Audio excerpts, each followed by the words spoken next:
The crystal chandelier cast fractured light across the private dining room of Romano's Manhattan's temple to wealth and power. Sebastian King sat alone at his usual table, the glow of his laptop screen reflecting in eyes that had long ago learned not to feel. Outside the floor-to-ceiling windows, the city pulsed with the life he no longer remembered how to touch. He was 32 years old, worth $12 billion, and so profoundly alone that even the silence around him had learned to keep its distance. The numbers on his screen blurred. Another merger, another victory, another hollow triumph in a war he'd been fighting since the day his mother left him at a foster home with nothing but a worn backpack and a promise she never kept. This is what winning looks like, he thought, closing the laptop with a soft click that echoed like a door shutting on something he couldn't name. If you believe that some encounters are written in the stars before we're born, stay with this story. And before we begin, subscribe. Because what you're about to witness isn't just a love story. It's a reminder that the heart remembers what the mind tries to forget. The restaurant hummed with the particular frequency of money-meeting ambition. Sebastian barely noticed anymore. He'd stopped seeing people years ago. They were just variables in equations, obstacles to navigate, or assets to acquire. But then Tommy pointed. His 4-year-old son, the only pure thing in Sebastian's calculated existence, suddenly stopped watching the tropical fish swim their lazy circles in the massive aquarium. Tommy's small hand lifted, trembling with an excitement Sebastian had never seen before, pointing toward a woman carrying a tray of water glasses. "Mommy," Tommy whispered, the word barely audible above the ambient noise. Sebastian's heart stopped. The word was impossible. Tommy's mother had died 4 years ago in childbirth. Sebastian had held Sophia's hand as the life bled out of her, had buried her in the Blackwood family cemetery, had spent 4 years building walls so high that grief itself couldn't scale them. But Tommy was already moving, scrambling off his chair with the desperate urgency of a child who'd just seen something miraculous. "Mommy!" The word erupted louder now, carrying across the restaurant like a stone thrown into still water, sending ripples of stunned silence in every direction. "Mommy, you came back!" The woman froze mid-step. The tray slipped from her hands in what felt like slow motion. Crystal shattered against marble. Ice scattered like diamonds across the floor. And in the sudden, absolute silence that followed, 50 of Manhattan's most powerful people stopped eating, stopped talking, stopped breathing. She stood there, petite, dark-haired, dressed in the anonymous black uniform of service, staring down at Tommy with an expression that made Sebastian's chest constrict. It wasn't confusion on her face. It was recognition. "Tommy?" she whispered, and her voice broke on his name like something that had been holding itself together for far too long. Sebastian was on his feet without conscious thought, his body moving before his mind could process what he was witnessing. Tommy had his small arms wrapped around the woman's legs, pressing his face against her with the kind of desperate certainty that could only mean one thing. This wasn't a stranger. And suddenly, like a photograph developing in darkness, Sebastian saw it. The shape of her face, the curve of her mouth, the enormous brown eyes that held depths he'd once drowned in. Tommy looked exactly like her.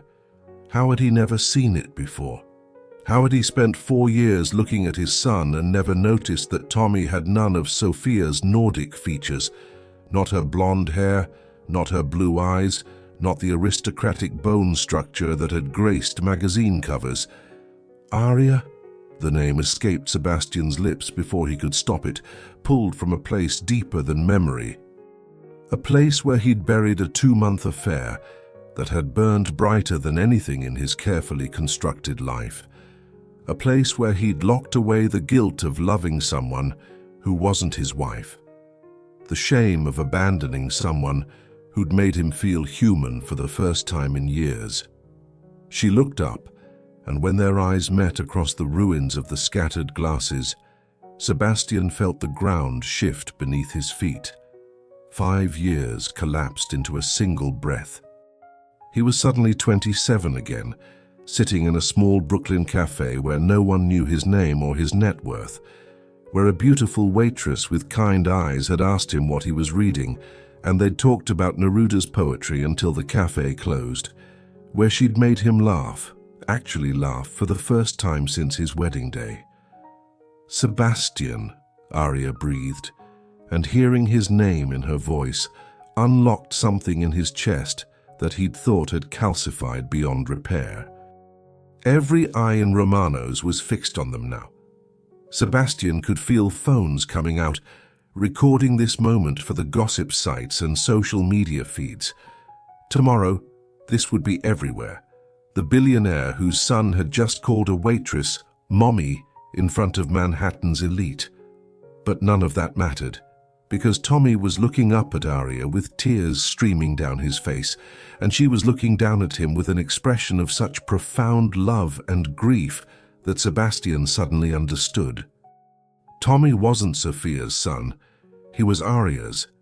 And everything Sebastian thought he knew about the last 4 years was a lie. And that was the moment Sebastian King's carefully constructed empire began to crumble, one impossible truth at a time.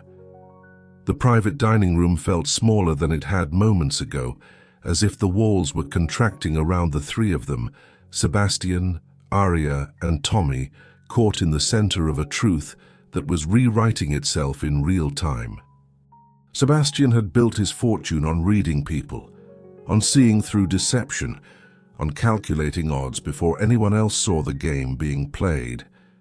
But standing here now, watching his son cling to a woman he'd convinced himself was dead, Sebastian realized he'd been blind to the most important truth of his life. "We need to talk." His voice came out harder than he intended, sharp with the edge of a man who'd just discovered his entire world was built on sand. "Not here. Not with—" He gestured vaguely at the sea of faces, watching them with undisguised fascination. Aria's face was pale, but her voice was steady when she spoke. "The manager's office. 5 minutes." She gently extracted herself from Tommy's embrace, kneeling down to meet his eyes. Sebastian watched the way her hands trembled as she cupped their son's face, the way her thumb brushed away his tears with a tenderness that made something crack open in Sebastian's chest. "I need to talk to your daddy for a little while, okay?" Aria's voice was soft but firm. "But I promise, I'm not going anywhere." "You promise?" Tommy's voice was small, frightened in a way Sebastian had never heard before. "I promise, baby."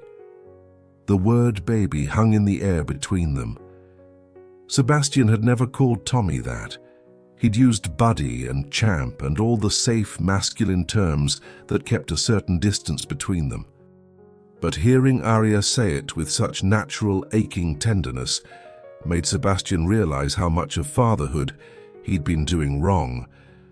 Romano's manager had cleared his office with admirable speed, though Sebastian suspected it had more to do with avoiding a scene than actual discretion. The moment the door closed behind them, sealing them away from the watching eyes and recording phones, the atmosphere shifted. Sebastian stood by the window, his back to Aria, trying to process information that refused to arrange itself into any coherent pattern. Behind him, he could hear her breathing, quick, shallow, the sound of someone trying not to fall apart. "How long were you planning to keep watching from the shadows?"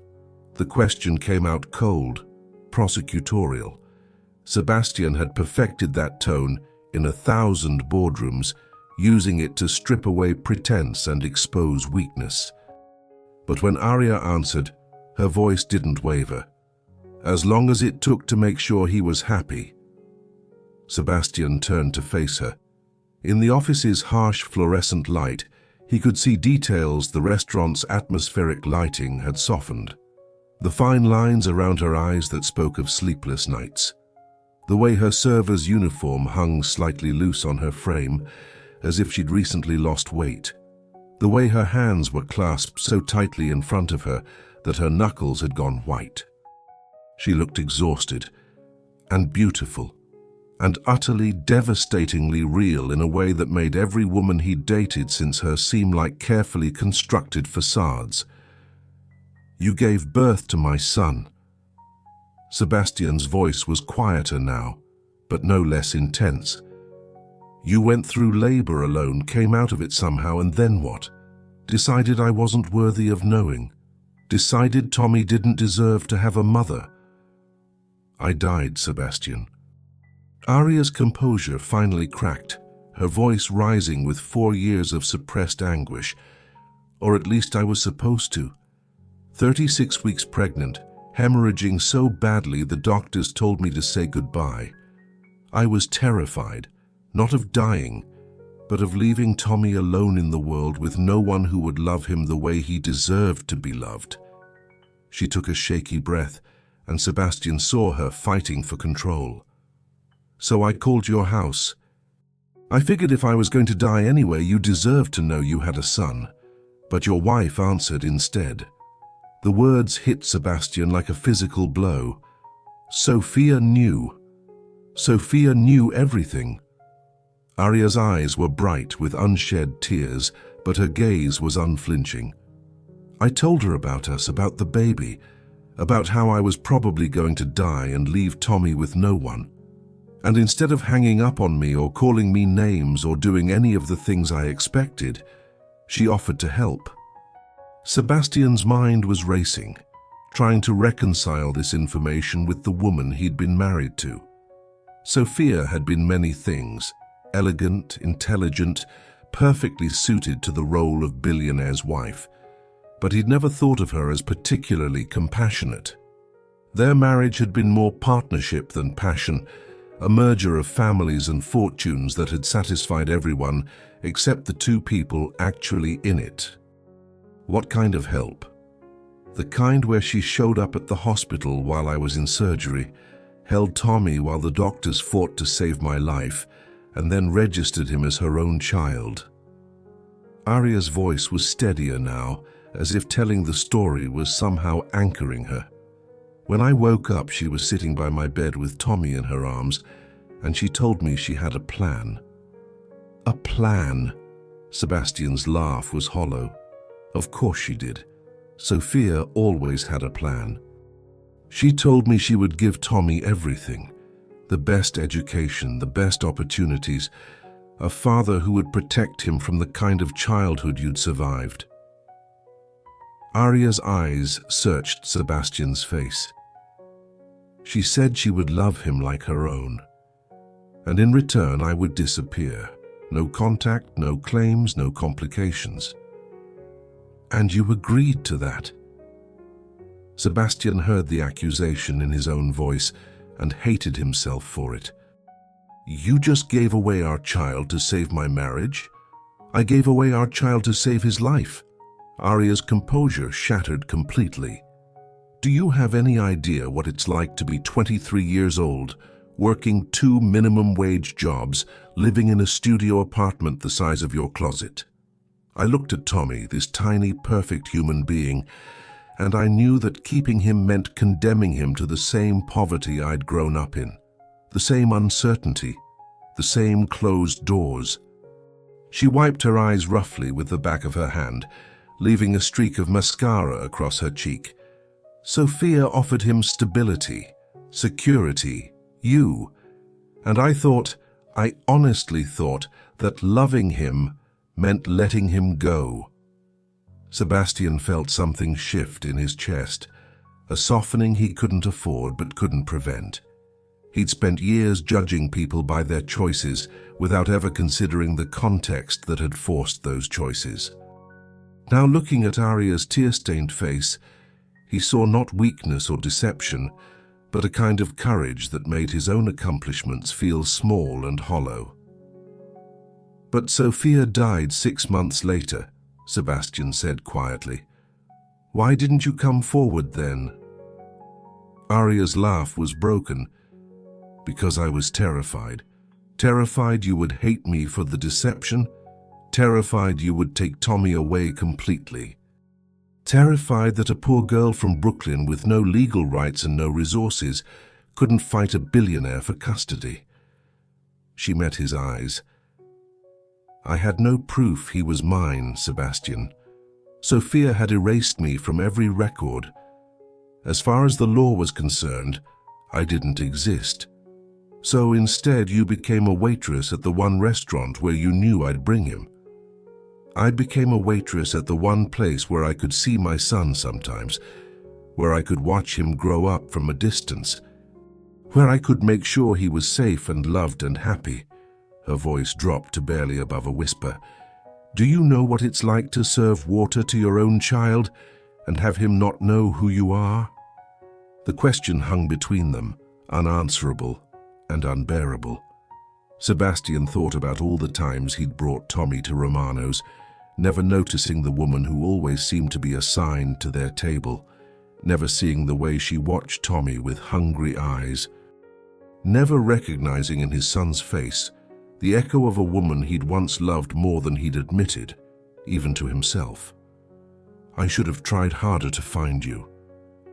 The admission cost Sebastian something essential. After that night, I told myself I'd figure out a way to be with you, to leave Sophia, to start over. But then work got complicated, and I convinced myself I'd deal with it later, and then later became never.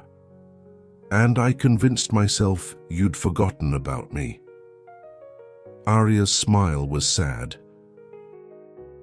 Just another forgettable encounter for a man who could have anyone he wanted. "You were never forgettable." The words came out rougher than Sebastian intended. "Aria, that night, those months we spent together, they were the only time I've ever felt like myself, like I was someone more than my bank account or my last name. You made me feel human." "Past tense," Aria noted quietly. "No." Sebastian moved closer, close enough to see the gold flecks in her brown eyes, the same flecks he saw every day in Tommy's eyes. "Present tense. You make me feel human, even now. Even standing here in the wreckage of everything I thought I knew." Aria looked up at him, and for a moment Sebastian saw the girl he'd met in that Brooklyn cafe, the one who'd asked him about poetry and dreams instead of stock prices and mergers. The one who'd kissed him in the rain and made him believe in things he'd stopped believing in years ago. "What happens now?" she asked. Sebastian didn't have an answer. He'd built his empire on having answers, on seeing 3 moves ahead of everyone else. But standing here with Aria, looking at the face of the woman who'd given him the greatest gift of his life and then disappeared to protect it, Sebastian realized that some questions didn't have calculated solutions. "Now," he said slowly, "we figure out how to be Tommy's parents, both of us together." Aria's eyes widened. "Sebastian, I can't just... Your life, your world, I don't belong there." "You belong wherever Tommy is." Sebastian's voice was firm. "And Tommy needs his mother, his real mother, the woman who loved him enough to let him go and brave enough to keep watching from the shadows. People will talk. The media will... let them talk." Sebastian felt something like freedom flooding through his chest. "For 4 years I've been living a life that looked perfect on the outside, but felt empty on the inside. Maybe it's time to stop caring what people think and start caring about what actually matters." He held out his hand to her, not a business gesture, but something more fundamental, an offering, a question. "Come home with us. Meet Tommy properly." Let him know that his mother didn't abandon him, that she's been watching over him all along. Arya stared at his hand like it was a door to a future she'd stopped letting herself imagine. What if he's angry at me for leaving? He won't be, Sebastian said, with a certainty he couldn't explain.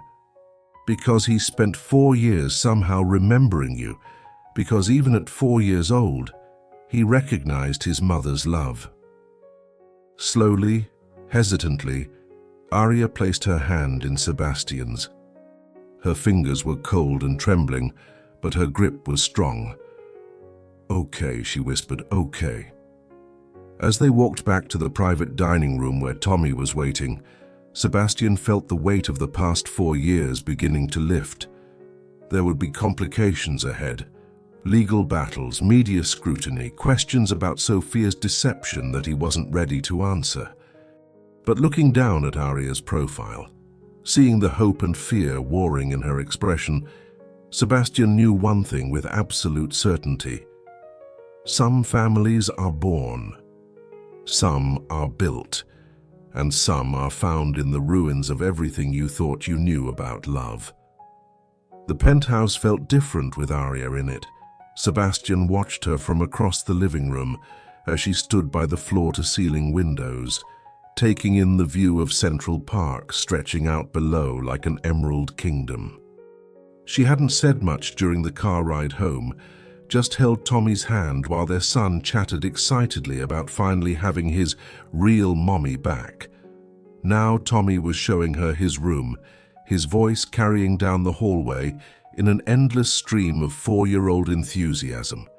"And this is where Daddy reads me stories, and this is my race car bed, and look, I drew you a picture at school, but I didn't know where you were, so I kept it." Sebastian's chest tightened. How many pictures had Tommy drawn for a mother he thought was gone? "This is a beautiful home," Arya said quietly, not turning from the window. But Sebastian heard the unspoken addendum. Beautiful and empty. "It's never felt like home until today." She turned then, and the late afternoon light caught her profile in a way that made Sebastian's breath catch. She looked impossibly out of place in his world of marble and modern art, still wearing her waitress uniform, her hair coming loose from its ponytail. But she also looked more real than anything else in the room, more real than the million-dollar paintings, or the designer furniture, or the view that people paid fortunes to possess. "Sebastian, we need to talk about logistics." Arya's voice was practical, but he could hear the fear underneath. "I can't just move in here. I have a life, an apartment, a job. Quit. I can't just quit," Sebastian repeated, moving closer. "Arya, you've spent 4 years serving water to strangers just to catch glimpses of your son. Don't you think you deserve more than that?" Deserve and can afford are different things. The comment reminded Sebastian of all the ways their worlds had diverged. He'd spent the last 5 years accumulating wealth at a rate that made his accountants nervous. She'd spent them scraping by, watching her child from a distance, living a half-life of sacrifice he was only beginning to understand. "Stay," he said simply, "not as my employee or my charity case. Stay as Tommy's mother, as someone who belongs here because this is where your son lives." Arya's eyes searched his face. "And what am I to you?" The question hung between them, heavy with implications Sebastian wasn't ready to examine. What was she to him? The mother of his child? The woman he'd never forgotten? The one person who'd ever made him feel like someone worth knowing beyond his net worth? Before he could answer, Tommy came running back. "Mommy, are you staying for dinner? Please say yes. Daddy always orders boring grown-up food, but maybe you can make something yummy like... He paused, his small face suddenly uncertain. "What do you like to make?" Arya knelt down to his level, and Sebastian watched the way her whole demeanor softened, Well, I make pretty good pancakes, and grilled cheese, and chocolate chip cookies that are almost as sweet as you. Can we make cookies? Now? Please? Sebastian expected Aria to defer to him, to ask permission to use his kitchen. Instead, she stood up and held out her hand to Tommy. Lead the way, baby. Sebastian's chef-grade kitchen had never seen actual cooking. He had a service that delivered prepared meals, a housekeeper who occasionally reheated things, and an espresso machine he'd paid someone to teach him to use. The idea of actually making something from scratch seemed almost revolutionary, but Aria moved through the space like she belonged there, opening drawers and cabinets with casual confidence until she'd assembled flour, sugar, chocolate chips, and the other ingredients that apparently constituted cookies. "Daddy, you have to help too," Tommy insisted, pulling Sebastian toward the counter where Aria was already measuring flour. "I don't cook," Sebastian said automatically. "Then it's time you learned." Aria's tone was light, but there was challenge in her eyes. "Come on, billionaire, I bet you can handle cracking some eggs." What followed was a masterclass in controlled chaos. Tommy got flour everywhere, in his hair, on his clothes, across the pristine marble countertops. Aria laughed when Sebastian cracked an egg too hard and had to fish shell fragments out of the bowl.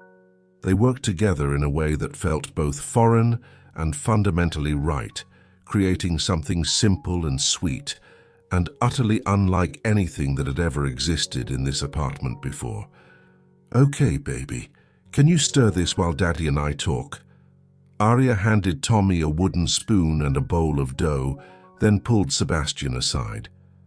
In the relative privacy of the pantry, with Tommy's humming audible but distant, Aria's expression turned serious. "Sebastian, I need you to understand something. I'm not Sophia. I don't know how to navigate your world. I've never been to a charity gala or a board meeting. I don't own anything that costs more than $50. If I stay, if we try to make this work, people are going to judge you. They're going to wonder what you see in a waitress from Brooklyn. Let them wonder." "You say that now, but—" "Aria," Sebastian caught her hands, holding them gently. "For 4 years I've been performing a version of myself that looked successful but felt hollow. I've attended events I didn't care about, dated women who bored me, and built a life that impressed everyone except me. And then today I watched you kneel down to talk to our son, and I remembered what it feels like to be around someone real." He pulled her slightly closer, close enough to see the uncertainty in her eyes. "I don't want you to fit into my world. I want you to teach me how to live in yours. My world is a 1-bedroom apartment in Brooklyn where the rent is late and the heating doesn't work half the time." "Then take me there," Sebastian said. "Tomorrow. Let me see where you've been living. Let me understand what Tommy would have had if you'd kept him." Aria studied his face, searching for something. Sincerity, maybe. Or the courage to believe that a billionaire could actually mean what he said. "Okay," she said finally. "Tomorrow, but don't say I didn't warn you." They returned to find Tommy had eaten approximately half the cookie dough and was looking distinctly pleased with himself.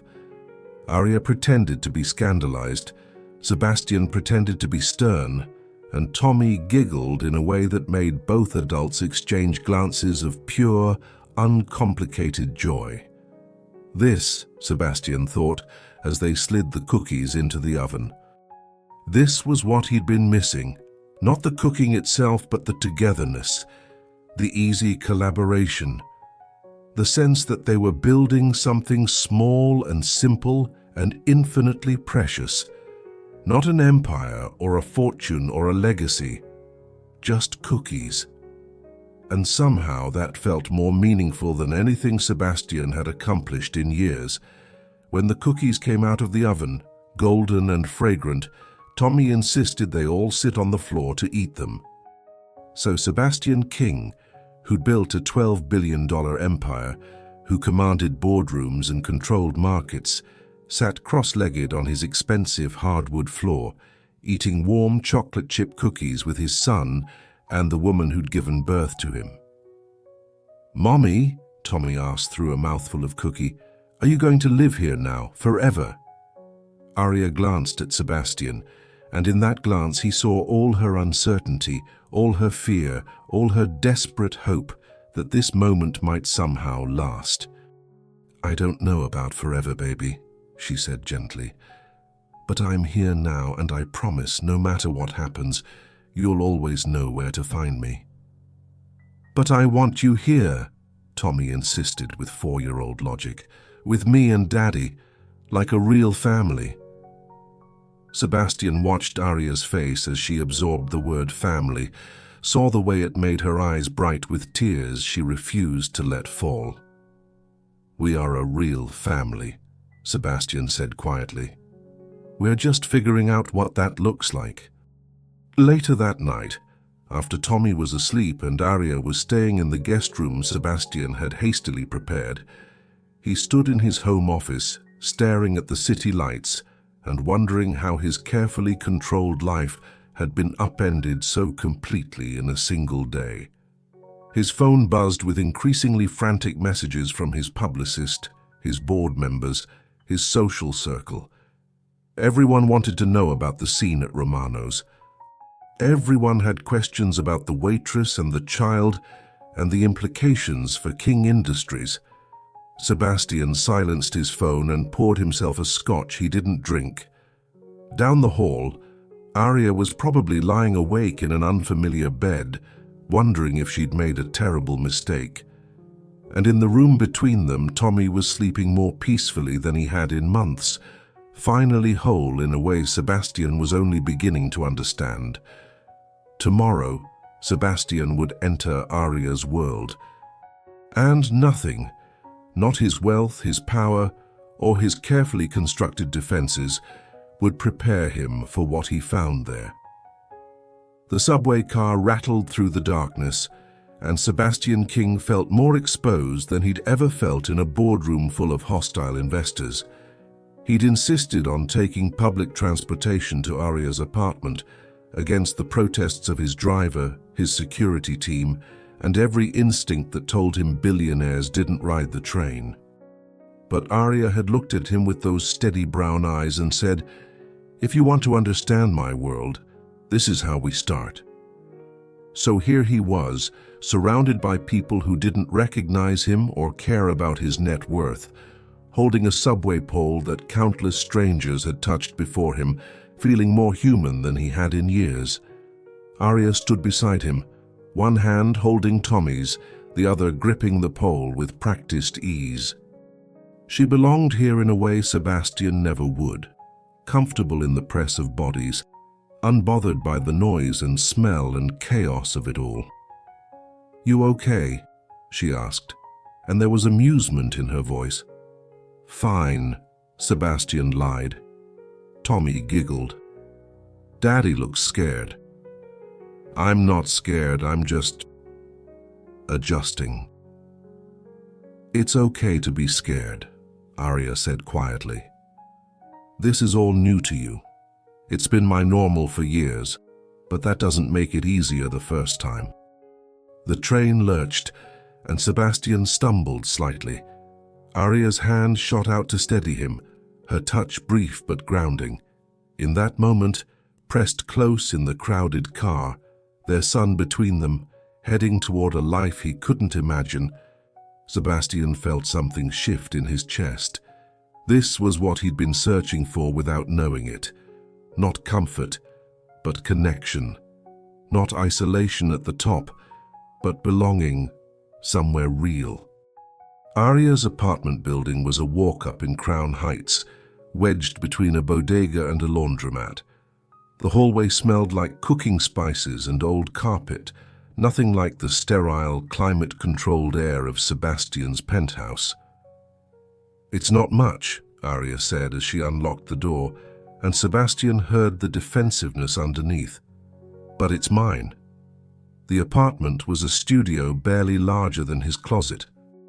A narrow kitchen along one wall, a bathroom visible through a partially open door, a bed pushed against the far wall with a desk beside it.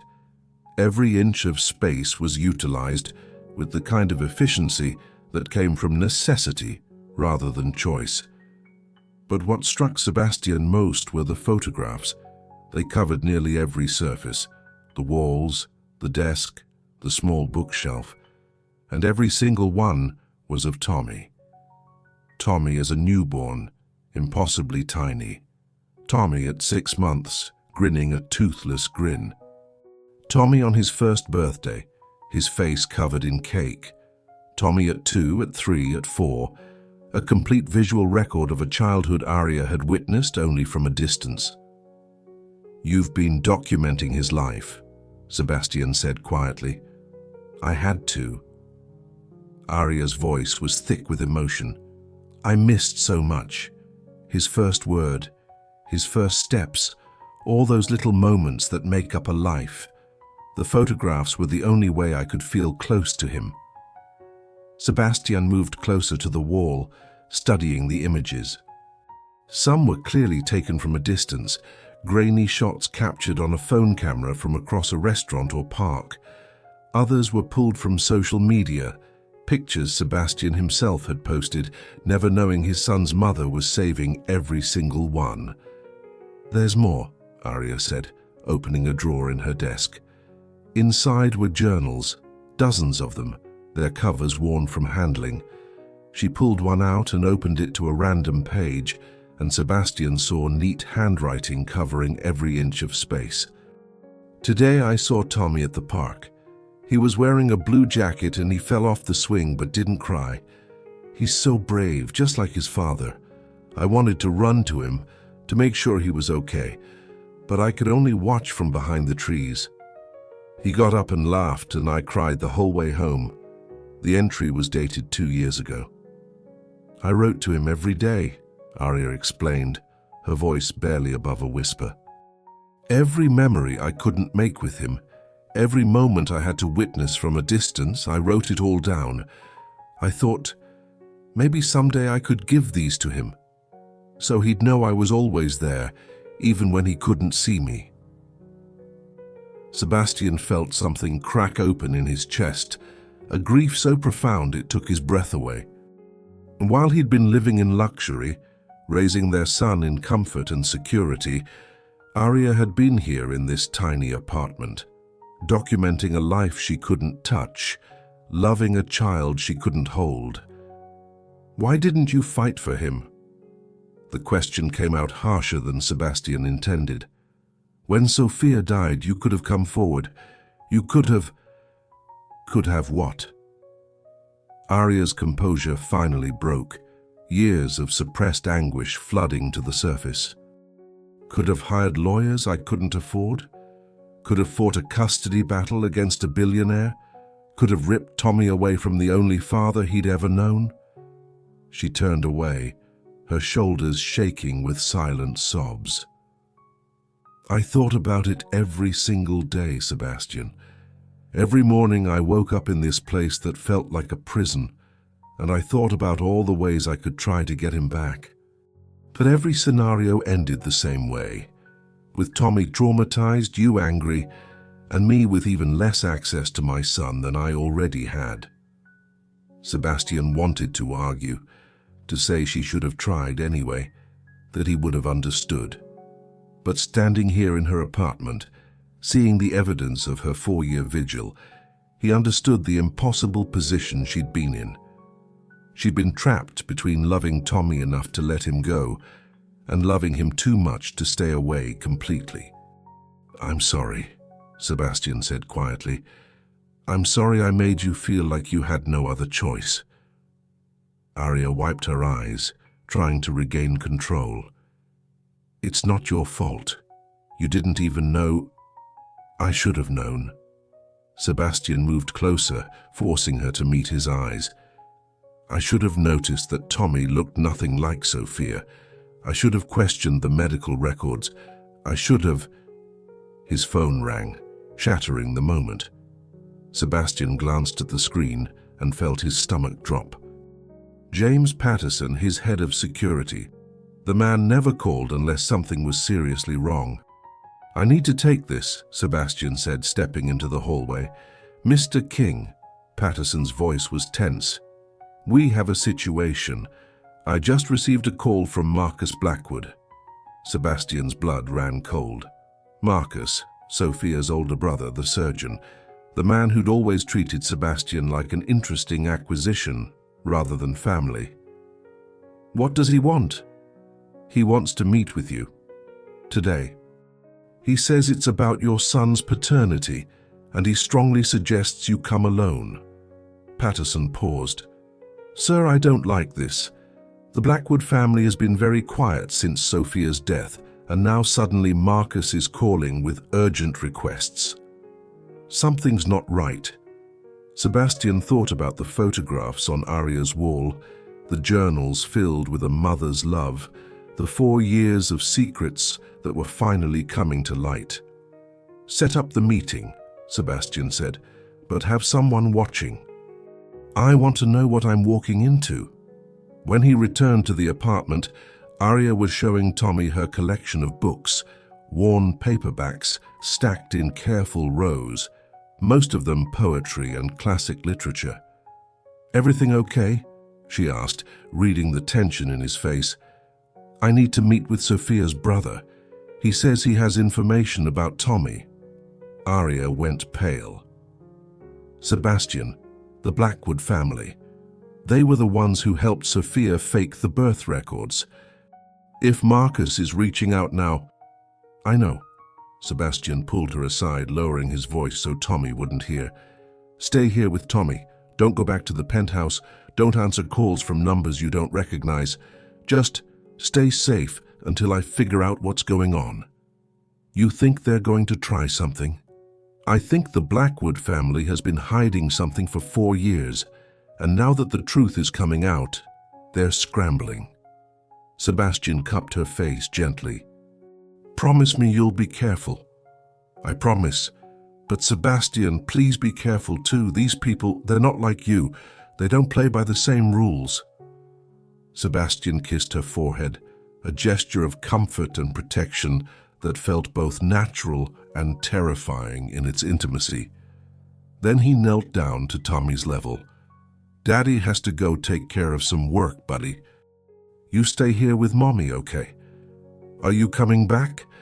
Tommy's question was innocent, but Sebastian heard the fear underneath, the fear of another parent disappearing. "Always," Sebastian promised. "I will always come back to you." The meeting with Marcus Blackwood took place in a private club in Midtown, the kind of place where old money gathered to make deals that never appeared in public records. Sebastian arrived to find Marcus already waiting, looking impeccable in a tailored suit that probably cost more than Aria's yearly rent. "Sebastian." Marcus's smile didn't reach his eyes. "Thank you for coming. I imagine you have questions." "A few," Sebastian said coldly, sitting across from him. "Starting with why your family helped my wife fake a birth." "Because Sophia asked us to. Because she was desperate to save her marriage and give you the heir you wanted." Marcus leaned forward. "But here's what you don't know. Sophia didn't die from childbirth complications." The words hung in the air like poison. "The medical examiner ruled it a hemorrhage," Sebastian said carefully. "The medical examiner ruled it whatever we told him to rule it." Marcus's smile was cruel now. "The Blackwood family owns that hospital, Sebastian. We own the doctors, the records, the truth. And the truth is, Sophia was murdered." And in that moment, Sebastian realized that finding his son's mother had opened a door he could never close, a door that led to secrets dark enough to destroy them all. Sebastian's world narrowed to a single point, Marcus Blackwood's cold smile across the mahogany table. Murdered. The word felt foreign in Sebastian's mouth. You're telling me someone killed Sophia and your family covered it up? Not someone. Marcus swirled his scotch lazily. Me. The confession landed like a physical blow. Sebastian's hands clenched into fists beneath the table, every muscle in his body coiled for violence. But Marcus seemed utterly unconcerned, as if admitting to murder was no more significant than discussing the weather. Why are you telling me this? Because you're going to make a choice, Sebastian. You can pursue this little reunion with your waitress and her bastard child, and I'll make sure every sordid detail of Sophia's death becomes public. Your company will be investigated, your reputation destroyed. That boy will grow up knowing his existence cost a woman her life. Marcus leaned forward, his voice dropping to a venomous whisper. Or you can walk away. Send the woman back to her poverty, raise the boy as yours alone, and let sleeping secrets stay buried.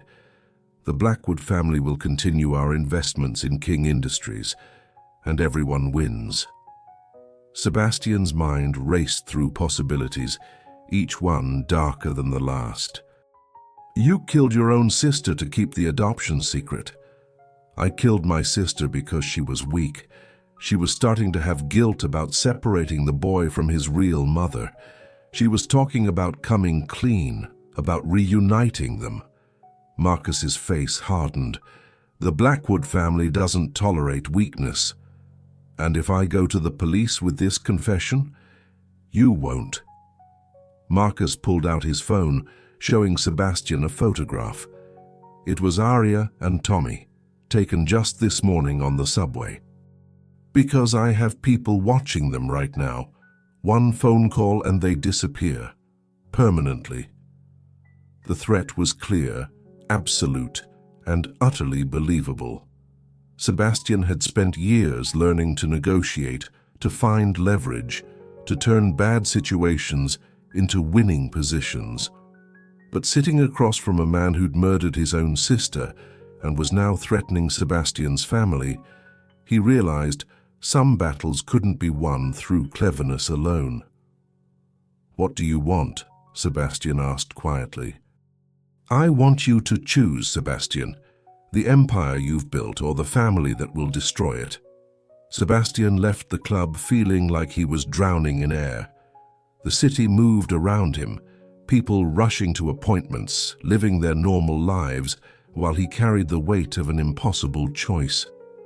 Go to the police and Marcus would make Aria and Tommy disappear, stay silent, and he'd have to send them away himself, back to a life of separation and grief, or find a third option that didn't exist. His phone buzzed. James Patterson. Sir, we have a problem. I just received intel that Marcus Blackwood has hired a team, the kind that specializes in making problems disappear, and they're currently positioned near the address in Brooklyn where you sent Ms. Santos. Sebastian's blood turned to ice. How long do I have? Minutes, maybe. But sir, if you go there now, you'll be walking into... Sebastian was already running, hailing a cab with the kind of desperate urgency he'd never felt in any business crisis. Because this wasn't about money or power or winning. This was about the only two people who'd ever made him feel like his life meant something beyond the numbers in his bank account. He called Aria from the cab, his heart hammering against his ribs. Sebastian, her voice was worried. What happened with Marcus? Listen to me very carefully. Take Tommy and leave the apartment right now. Go to the bodega on the corner and wait in the back room. Tell the owner your name. He knows me. Don't ask questions. Just go. Now. Sebastian, you're scaring me. Aria, please. Trust me, I'm 10 minutes away, but you need to move now. He heard the fear in her breathing, but also the trust. Okay, we're going. The line stayed open as he heard her gathering Tommy, explaining in a calm voice that they were going on an adventure, Sebastian listened to every sound. Footsteps, doors opening, Tommy asking questions in his innocent voice, and prayed he wasn't already too late. "We're in the bodega," Arya whispered. "Sebastian, what's happening?" "Marcus Blackwood killed Sophia. He's threatening to hurt you and Tommy if I don't send you away." The words tumbled out in a rush. "But I won't lose you again, either of you." Silence on the other end. Then Arya's voice steady despite the fear underneath. "What do we do?" "We run, all three of us. Tonight. I have resources Marcus doesn't know about, accounts he can't touch. We disappear until I can figure out how to take him down safely. Sebastian, you'd be giving up everything, your company, your life." "I'm giving up nothing." Sebastian's voice was fierce. "Because without you and Tommy I have nothing worth keeping." He heard her breath catch, heard the tears she was trying not to shed. "Okay," she whispered. "Okay." The cab screeched to a stop outside the bodega. Sebastian threw money at the driver and ran inside, past the startled owner, into the back room where Arya stood with Tommy in her arms. She looked terrified and brave and utterly beautiful. "We need to go," Sebastian said, reaching for them both. "I have a car waiting 3 blocks away. It'll take us to a private airfield. We'll be out of the country before Marcus realizes we're gone." "Out of the country?" Tommy's voice was small. "Like a vacation?" "Exactly like a vacation, buddy." Sebastian lifted his son into his arms, meeting Arya's eyes over Tommy's head. "The longest, most important vacation of our lives." They moved through the bodega's back entrance, into an alley that smelled like garbage and rain. Sebastian held Tommy close while Arya gripped his other hand, the three of them running toward an uncertain future that somehow felt more solid than anything Sebastian had built before. Behind them, he heard sirens. Patterson had called in the cavalry, not to stop them but to create a distraction. "Sir?" Patterson's voice crackled through Sebastian's earpiece. "The plane is ready. You have a 15-minute window before Blackwood realizes what's happening." They reached the waiting car, a nondescript sedan that wouldn't draw attention. Sebastian bundled Arya and Tommy into the back seat, then slid in beside them. As the car pulled away from the curb, Tommy looked up at both his parents with wide, trusting eyes. "Are we going to be okay?" he asked. Sebastian looked at Arya. This woman who'd sacrificed everything for their son, who was now risking everything again to stay with them. She looked back at him with eyes that held both fear and absolute determination. "Yes," they said together, "we're going to be okay." Because sometimes love means running toward each other, even when the whole world says you should run away. The villa overlooking the Mediterranean was everything Sebastian's penthouse wasn't. Warm, lived in, filled with light that seemed to soften every hard edge. They'd been here 3 weeks, hidden in a small coastal town in Portugal, where nobody recognized Sebastian King and nobody cared about Manhattan scandals. Sebastian stood on the terrace watching the sunrise paint the ocean gold, listening to the sounds of his family waking up behind him.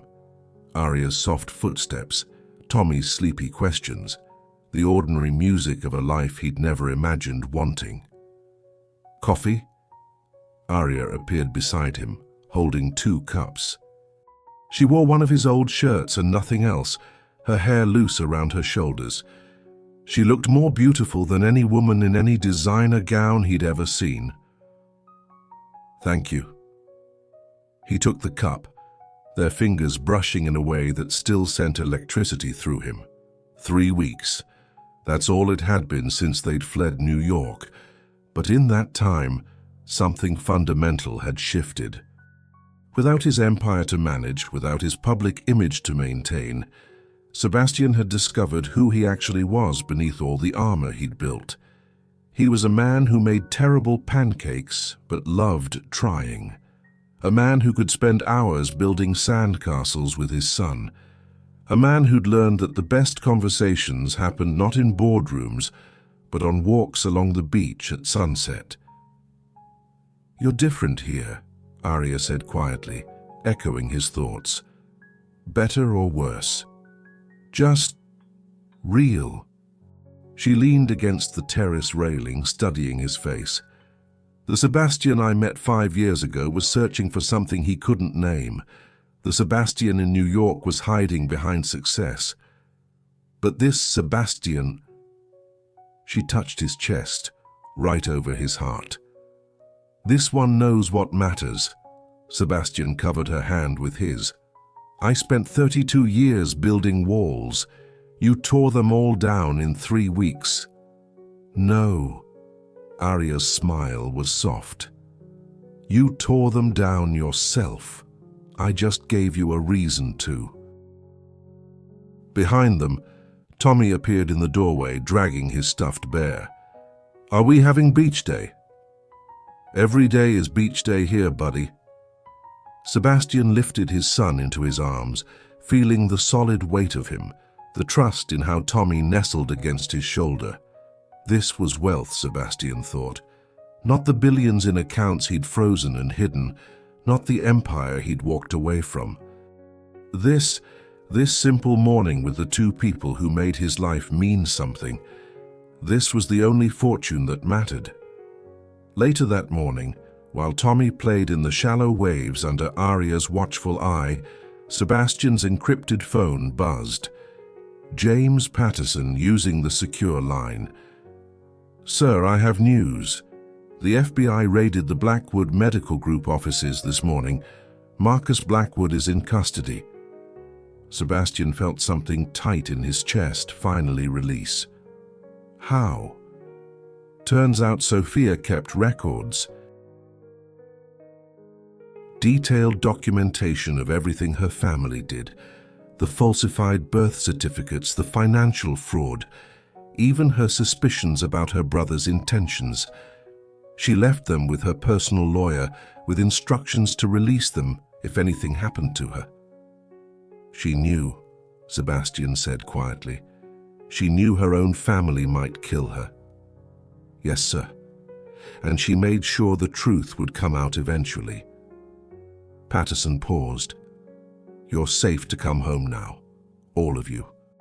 Sebastian looked out at the beach, at Arya laughing as Tommy splashed her with water, at the life they'd been building in this quiet corner of the world. "I don't think we're coming home," Sebastian said slowly. "At least, not to the home I left." "Sir?" "I'm tired of building empires, James. I think it's time I learned how to build a family instead." That evening, after Tommy was asleep, Sebastian and Arya sat on the terrace under a blanket of stars that city lights had always hidden from view. "Patterson called," Sebastian said. "Marcus is in custody. We could go back to New York." Arya was quiet for a long moment. "Do you want to?" "I want to be wherever you and Tommy are. If that's New York, we'll go back. If it's here, we stay. If it's somewhere else entirely, we'll find it together." "What about King Industries?" "I'm selling it." "Not all at once. I'm not abandoning my employees or investors. But piece by piece, I'm dismantling the empire I built and putting that money into things that matter. Education initiatives, housing programs, your father's foundation." Arya turned to look at him, her eyes wide. "Sebastian, that's your life's work." "No." He pulled her closer. "That was my life's distraction. This, you, Tommy, figuring out who I am when I'm not performing for the world, this is my life's work now. You'll miss it. The power, the influence, I'll miss nothing." Sebastian's voice was firm. "Because I finally understand what my foster care childhood was trying to teach me, that the only wealth that matters is the kind you can hold in your arms." Arya's eyes filled with tears. "I love you." I've loved you since that first night in the cafe when you quoted Neruda like you were sharing a secret. I love you too. I loved you then. I loved you when I was too cowardly to fight for you, and I love you now that I'm finally brave enough to choose you over everything else. They kissed under the Portuguese stars, and it felt like a promise being sealed. Not the desperate passion of their first affair, but something deeper, the kind of love that's built on shared sacrifice and conscious choice. Marry me, Sebastian whispered against her lips. Not because of Tommy or obligation or anything, except that I want to spend the rest of my life learning how to be the man you make me want to become. Yes, Arya breathed. Yes, 1,000 times. Yes. 3 months later, they stood barefoot on the same beach where Tommy had played that first morning, exchanging vows in front of 30 people who actually mattered. Not business associates or social climbers, but friends who knew their story and loved them anyway. Tommy stood between them as their ring-bearer, serious and proud in his small suit. I promise, Sebastian said, holding Arya's hands, to choose you every day, to build our life on truth instead of performance, to be the father Tommy deserves and the partner you've always needed. I promise, Arya replied, tears streaming down her face, to never stop believing in the man you're becoming, to build our family on love instead of fear, to remind you every day that you're worth more than your accomplishments. When they kissed, their small audience erupted in applause, but Sebastian barely heard it. He was too focused on the woman in his arms and the child holding both their hands. This was the empire that mattered, the only one worth building. And finally, after years of running from connection and hiding behind success, Sebastian King had come home to the only place he'd ever truly belonged, in the hearts of the people who loved him, not for what he had, but for who he was. 5 years later, the Foundation's new building stood in Brooklyn, a gleaming structure of glass and hope built on the ground where Arya's old apartment building had once stood. Sebastian watched from his office window as young entrepreneurs filed in for the morning's mentorship sessions, kids from neighborhoods like the one where Arya had grown up, getting the chances she'd never had.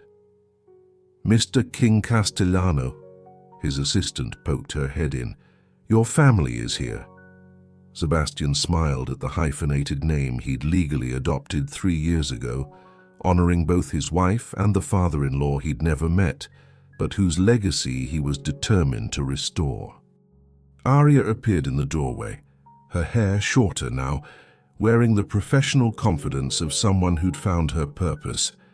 Behind her, Tommy, 9 years old, and already showing signs of inheriting his father's business mind and his mother's compassionate heart, carried his baby sister Eleanor on his hip. "Daddy, Lena wants to see the fish," Tommy announced, referencing the massive aquarium Sebastian had installed in the Foundation's lobby as a nod to the restaurant where everything had changed. "Then let's go see the fish." Sebastian stood, pulling Arya close for a quick kiss. "How was the board meeting?" "Productive. We're funding 15 new businesses this quarter." Arya's eyes sparkled with the satisfaction of work that mattered. "Your father would be proud." She meant Vincent Castellano, whose reputation Sebastian had spent years restoring. The Foundation bore his name now, and every entrepreneur they funded learned about the brilliant man whose innovations had been stolen but whose integrity had never been compromised. They walked together through the building, a family unit that drew smiles from everyone they passed. Sebastian had sold King Industries piece by piece, just as he'd promised, funneling billions into initiatives that created opportunities instead of just accumulating wealth. Some of his former colleagues thought he'd lost his mind. The business press had called it the most dramatic fall from grace in corporate history.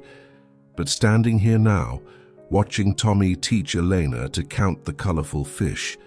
Feeling Aria's hand in his, Sebastian knew he'd never been richer. "Look, Daddy," Elena's 3-year-old voice carried across the lobby. "The yellow one!" Sebastian knelt beside his children, one hand on Tommy's shoulder, the other helping Elena press her small palm against the glass. Behind him, Aria's hand rested on his back, grounding him in this moment. "You know," Tommy said thoughtfully, "I'm glad I called Mommy Mommy that day at the restaurant, even though I was supposed to forget her." Sebastian's throat tightened. They'd been honest with Tommy as he'd grown old enough to understand, age-appropriate honesty about adoption, about Sophia's sacrifice, about the complicated path that had brought their family together. "Me too, buddy," Sebastian said quietly. "That was the bravest thing you ever did." "It wasn't brave. I just remembered loving her." Tommy looked up at Aria with those enormous brown eyes they shared. "You can't really forget love, right? Even when people tell you to?" "No," Aria said, kneeling beside them, pulling all 3 of her people close. "Love is the one thing that survives everything else." That evening, after the children were asleep in their brownstone, the renovated building they'd bought in Aria's old neighborhood, Sebastian and Aria sat in the small garden they'd cultivated in the backyard. "Do you ever miss it?" Aria asked, the question she'd asked 100 times in 5 years, always wanting to make sure he had no regrets. "Never," Sebastian answered, the response that was always true. "I miss nothing about the man I was before that day at Romano's." "Liar." Aria's smile was gentle. "You miss the control, the power, the feeling of commanding a boardroom." Sebastian considered this, appreciating that his wife knew him well enough to see past his easy answers. "Maybe sometimes," he admitted, "for about 5 seconds, and then Tommy asked me to read him a story, or Elena falls asleep on my chest, or I watch you teach a 20-year-old kid from the Bronx how to write a business plan, and I remember what power actually feels like. What does it feel like? Like holding your hand. Like knowing that if I died tomorrow, I'd leave behind something that mattered, not just money, but a family built on truth, kids who know they're loved. A foundation that changes lives." He pulled her closer. "Like knowing that the richest version of myself is the one that chose you." Aria rested her head on his shoulder, and they sat in comfortable silence, watching the stars appear over Brooklyn. "I used to watch these same stars from my old apartment," Aria said softly. "When I couldn't sleep because I missed Tommy so much, I'd make wishes on them like a child." "What did you wish for?" "This, exactly this. A life where we were all together, where love was enough, where the past didn't define us anymore." She looked up at him. Every impossible thing came true. Sebastian kissed the top of her head, breathing in the familiar scent of her shampoo and thinking about the journey that had brought them here, the lies that had separated them, the truth that had reunited them, the courage it had taken to choose love over everything else his world valued. "You know what the irony is?" Sebastian said. "I spent 15 years building an empire worth billions, but the most valuable thing I ever created was made in 2 months with you in a tiny apartment where the heating didn't work." Tommy, Sebastian agreed. "And this family, and this life that looks nothing like success on paper, but feels like everything success was supposed to be." They sat until the stars multiplied overhead, until the sounds of the city softened into night, until the only thing that mattered was the warmth between them and the knowledge that tomorrow they'd wake up and choose each other all over again. Upstairs, Tommy stirred in his sleep, dreaming of the restaurant where he'd recognized his mother in a crowd of strangers. In the dream, he was 4 again, small and certain, seeing past the uniform and the years of separation to the love that had never stopped burning. In the room next door, Eleanor clutched her stuffed bear and smiled in her sleep, dreaming of yellow fish and her father's laugh. And in the garden below, Sebastian and Aria King Castellano held each other under the Brooklyn stars, living proof that some love stories don't end when they're supposed to. They begin again, and again, and again. Every single day they begin. Sometimes the most extraordinary lives are built from the ruins of the ones we thought we wanted. Sometimes a child's innocent recognition changes everything. Sometimes love isn't about grand gestures or perfect timing. It's about choosing each other when the world gives you every reason not to.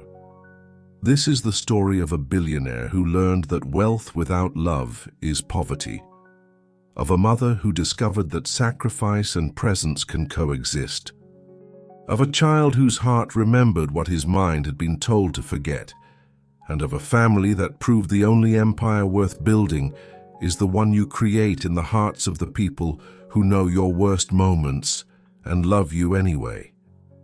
If this story reminded you what truly matters, share it with someone who needs to remember that love, real, honest, chosen love, is the only currency that never loses value. What would you have done in Sebastian's position? In Aria's? Leave your thoughts below, because the best stories are the ones that make us reflect on our own choices, our own sacrifices, our own capacity to love when it costs us everything. Thank you for staying until the end.